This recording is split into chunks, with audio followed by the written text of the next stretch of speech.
angry, so angry. Don't make the black kids angry.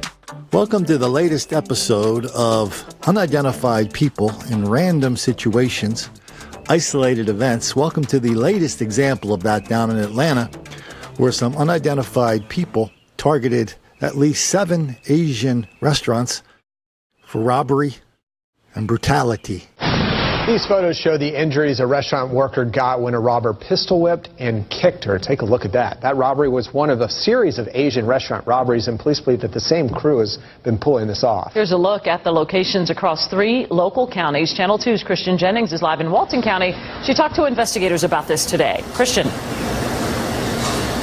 Jovita, we're here at the Hong Kong buffet. This is in Loganville, and here police say robbers burst through this back door. There were several employees here still in the kitchen. The robbers told everybody to get on the ground. Investigators believe the same crew of 2 to 3 robbers are targeting Asian restaurants across the metro area. Shirley Q is one of their many victims. And they hate me ear, hate me face. She's the owner of Hong Kong Buffet in Loganville. On May 5th, she says 2 men with guns stormed her restaurant. They were about to close, and there was still a customer eating. And they just say, money, money. So I see they come, so I give you money already. But they say, more money, more money.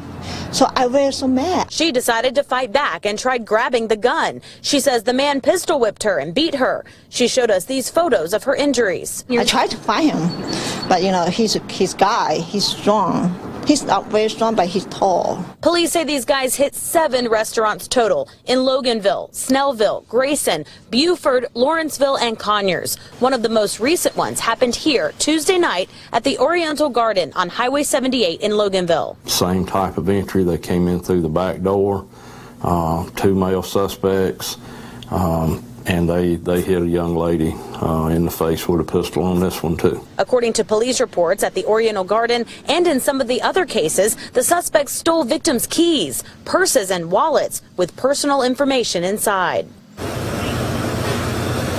In the Lawrenceville case, the suspects robbed a customer, too. In Snellville, an employee was tased and pushed to the ground. Now, Loganville police tell me that in all of these cases, the suspects have their faces pretty well covered with masks or bandanas, so they don't really have a good description to put out at this time. Now, apparently this reporter is the only person in the Atlanta area who doesn't know that the people involved in the robbery, No, the people who committed the robbery, the people who committed the brutality, yes, they were fellas. Not sure why the reporter does not know that when every cop in Atlanta, in the Atlanta area, knows it. And a couple of them told that to me. Not sure how the reporter forgot to mention that we've documented this exact same kind of crime, the fellas targeting Asian business owners all over the country in dozens and dozens of cities. Oh yeah, here's a pro tip for you guys. Whenever you're doing a story like this, whenever that story's over, just turn it off right away, or else you'll be there all day.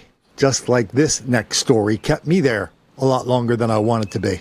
Investigators with metal detectors searched for bullet fragments outside a popular restaurant where 3 people were shot. Police say all 3 are now in the hospital and they should survive. That shooting was at the Applebee's on Thornton Road in Lithia Springs in Douglas County. Channel 2's Tom Regan is there live this hour, and Tom, investigators think they know who the shooter is, but still, there's no arrest yet.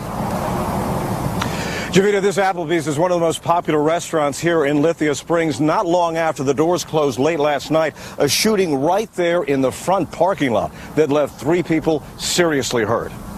They shouldn't even be out here shooting people like that, man. I think it's crazy. It's really crazy, man. Larry Miller told me he's a regular at this Applebee's. We watched as investigators returned to collect evidence. One using a metal detector to scan the front bushes for any bullet shells or fragments. One round even punctured the restaurant's awning. Detectives rushed here around 1 a.m. after shots were fired. We had a dispute in the parking lot of Applebee's on Thornton Road. There were 3 people that suffered gunshot wounds. They were transported to the area local hospitals. They're in stable condition. position. The victims, 2 men and a woman. Investigators say they believe they know who the shooter is, but that person hasn't been arrested. I just came out here. I was like, what's going on? Antoinette Gordon, another frequent customer, told me the triple shooting has left her nervous. She works just a few doors down. That's surprising right here. Scary? Very scary. For this to go on right up the street from the house, that's crazy. Deputies are checking to see if there is any surveillance video of the shooting. Appleby says it's cooperating in an investigation into what it calls an isolated incident. Another isolated random shooting committed by the fellas, say local law enforcement. Please, sir. I want some more. What? Not sure why that dude down there in Douglas County at Lithia Springs, not sure why he didn't know that. Or maybe he just didn't want to tell us. Okay, how about a little homework assignment for you guys? Go to your Google search engine, your DuckDuckGo, whatever you're using today. Put in the word Appleby shooting, or if you want to, put in the word Appleby 3 people shot. See what you find, see who's responsible, then let me know if that is isolated or not. In the meantime, when you're down at Applebee's or you're in if you own an Asian restaurant in Atlanta that's being targeted by the fellas, careful how you give them your money, careful how you talk to them, because pretty much everything you do is going to make the black kids angry.